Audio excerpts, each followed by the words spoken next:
بسم الله الرحمن الرحيم. شوقي للقياهم يزيد ولحبهم هتف القصي جيل أتباع الهدى أشرق علينا من جديد. يسر جمعية مودة أن تقدم لكم صور من حياة الصحابيات للدكتور عبد الرحمن رأفت الباشا رحمه الله. حليمة السعدية رضي الله عنها. هم قادة الدنيا فمن قادوا ولا عرفوا المحيط. هم أسوة الإنسان في الأقوال والفعل السديد. لا ليس نرضى أن ينادوا من قريب أو. هذه السيدة الرصان الرزان أثيرة لدى كل مسلم، عزيزة على كل مؤمن، فمن ثدييها الطاهرين رضع الغلام السعيد محمد بن عبد الله صلوات الله وسلامه عليه، وعلى صدرها المفعم بالمحبة غفى، وفي حجرها الطافح بالحنان درج، ومن فصاحتها وفصاحة قومها بني سعد نهل، فكان من أبين الأبيناء كلاما وأفصح الفصحاء نطقا. إنها السيدة الجليلة حليمة السعدية أم نبينا محمد صلوات الله وسلامه عليه من الرضاع. ولإرضاع السيدة السعدية للطفل المبارك الذي ملأ الدنيا برا ومرحمة وأترعها خيرا وهديا وزانها خلقا وفضلا قصة من روائع القصص، حكتها حليمة السعدية ببيانها المشرق الأنيق الجذاب وأسلوبها المتألق الرشيق الممتع، فتعالوا نستمع إليها. فخبرها عن النبي الكريم صلى الله عليه وسلم من روائع الأخبار. قالت حليمة السعدية: خرجت من منازلنا أنا وزوجي وابن لنا صغير نلتمس الرضعاء في مكة، وكان معنا نسوة من قوم بني سعد قد خرجنا لمثل ما خرجت إليه، وكان ذلك في سنة قاحلة مجدبة أيبست الزرع وأهلكت الضرع فلم تبق لنا شيئا، وكان معنا دابتان عجفاوان مسنتان لا ترشحان بقطرة من لبن، فركبت أنا وغلامي الصغير إحداهما، أما زوجي فركب الأخرى، وكانت ناقته أكبر سنا وأشد هزالا، وكنا والله ما ننام لحظة في ليلنا كله لشدة بكاء طفلنا من الجوع، إذ لم يكن في ثديي ما يغنيه، ولم يكن في ضرعي ناقتنا ما يغذيه، ولقد أبطأنا بالركب بسبب هزال أتاننا وضعفها، فضجر رفاقنا منا وشق عليهم السفر بسببنا. فلما بلغنا مكة وبحثنا عن الرضعاء وقعت في أمر لم يكن بالحسبان، ذلك أنه لم تبق امرأة إلا وعرض عليها الغلام الصغير محمد بن عبد الله، فكنا نأباه لأنه يتيم، وكنا نقول: ما عسى أن تنفعنا أم صبي لا أب له، وما عسى أن يصنع لنا جده. ثم إنه لم يمض علينا غير يومين اثنين حتى ظفرت كل امرأة معنا بواحد من الرضعاء، أما أنا فلم أظفر بأحد. فلما أزمعنا الرحيل قلت لزوجي: إني لأكره أن أرجع إلى منازلنا وألقى بني قومنا خاوية الوفاض دون أن آخذ رضيعا، فليس في صويحبات امرأة إلا ومعها رضيع، والله لأذهبن إلى ذلك اليتيم ولآخذنه. فقال لها زوجها: لا بأس عليك، خذيه فعسى الله أن يجعل فيه خيرا. فذهبت إلى أمه وأخذته، ووالله ما حملني على أخذه إلا أني لم أجد غلاما سواه. فلما رجعت به إلى رحلي وضعته في حجري وألقمته ثديي، فدر عليه من اللبن ما شاء الله أن يدر بعد أن كان خاويا خاليا، فشرب الغلام حتى روي، ثم شرب أخوه حتى روي أيضا، ثم ناما. فاضطجعت أنا وزوجي إلى جانبهما لننام، بعد أن كنا لا نحظى بالنوم إلا غرارا بسبب صبينا الصغير.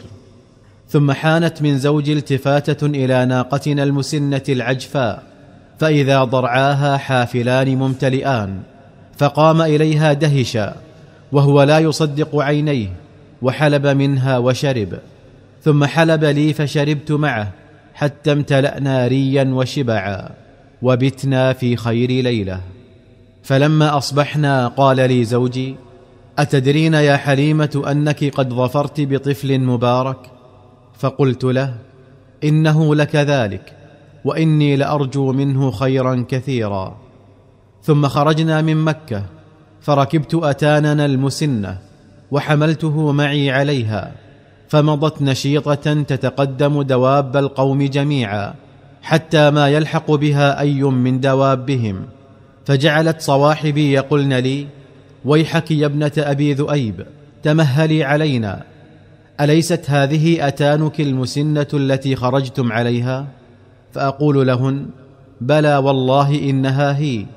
فيقولن: والله إن لها لشأنا. ثم قدمنا منازلنا في بلاد بني سعد، وما أعلم أرضا من أرض الله أشد قحطا منها ولا أقسى جدبا، لكن غنمنا جعلت تغدو إليها مع كل صباح، فترعى فيها ثم تعود مع المساء، فنحلب منها ما شاء الله أن نحلب، ونشرب من لبنها ما طاب لنا أن نشرب، وما يحلب أحد غيرنا من غنمه قطرة. فجعل بنو قومي يقولون لرعيانهم: ويلكم، اسرحوا بغنمكم حيث يسرح راعي بنت أبي ذؤيب.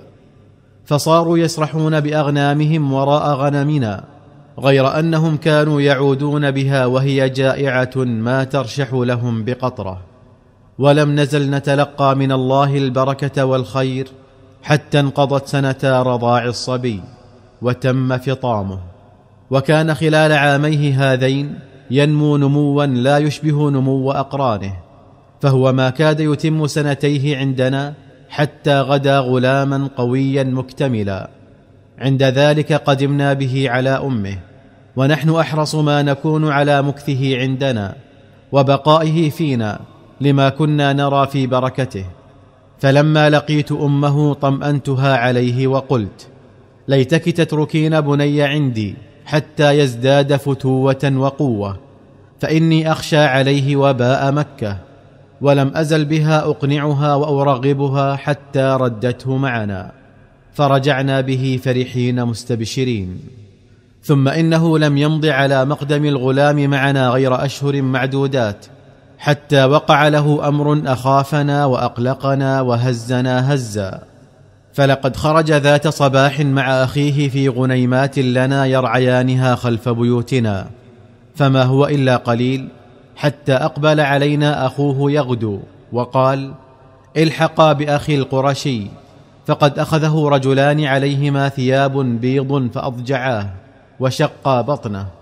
فانطلقت أنا وزوجي نغدو نحو الغلام، فوجدناه منتقع الوجه مرتجفا، فالتزمه زوجي وضممته إلى صدري وقلت له: ما لك يا بني؟ فقال: جاءني رجلان عليهما ثياب بيض فأضجعاني وشقا بطني، والتمسا شيئا فيه لا أدري ما هو، ثم خلياني ومضيا. فرجعنا بالغلام مضطربين خائفين. فلما بلغنا خباءنا التفت إلي زوجي وعيناه تدمعان، ثم قال: إني لأخشى أن يكون هذا الغلام المبارك قد أصيب بأمر لا قبل لنا برده، فألحقيه بأهله فإنهم أقدر منا على ذلك. فاحتملنا الغلام ومضينا به حتى بلغنا مكة ودخلنا بيت أمه. فلما رأتنا حدقت في وجه ولدها، ثم بادرتني قائلة: ما أقدمك بمحمد يا حليمة، وقد كنت حريصة عليه شديدة الرغبة في مكثه عندك. فقلت: لقد قوي عوده واكتملت فتوته، وقضيت الذي علي نحوه، وتخوفت عليه من الأحداث فأديته إليك. فقالت: أصدقيني الخبر، فما أنت بالتي ترغب عن الصبي لهذا الذي ذكرته؟